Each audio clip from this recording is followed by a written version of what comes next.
There's a beautiful story from the history of Al-Andalus where the Khalifa at the time, he wanted to find someone to marry his daughter.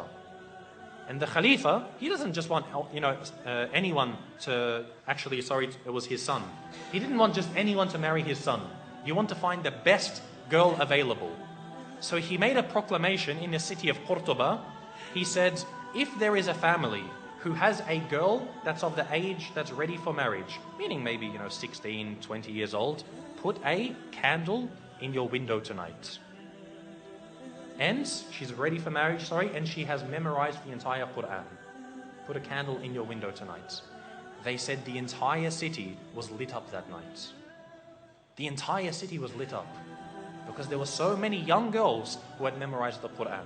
So he said, Khair, my son can't marry that many women. So he said the next night, any of you who has a daughter who's of the age to marry, who has memorized the entire Quran and also one of the certain books of Maliki fiqh, put a candle in your window tonight. It was said again that night, not as much as the night before, but almost again the whole city was lit up by candles.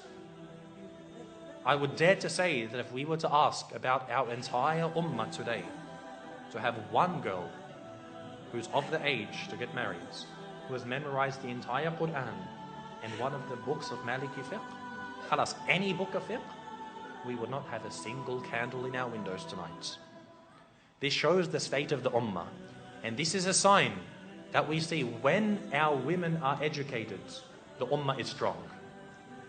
For the men to be educated, khalas, men are always going to be educated. They're always going to be needed. You're always going to need an imam. But the true test for the ummah is when the women are educated. You see today, most of our women, some parts of the world, the women can't even go into the masjids. They won't even have a space for them in the masjids, let alone educating them. You find, khalas, she knows how to cook and clean, perfect, mashallah, this is all we need. No, they must be educated. This is why Andalus, it was seen as a high time for the ummah to know about Islam. No, I'm not saying for her to go to university and study liberal arts and accounting. I'm talking about Islam. To come to the Islamic centers and to know her religion. We must have this because she is the one who is going to raise a nation. The husband, the father isn't there to raise the children. The mother is. If she doesn't know about her religion, what is she going to pass on? This shows how healthy we are.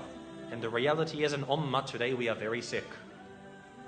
The women know nothing about Islam and our men are very uneducated. So we have to turn this around.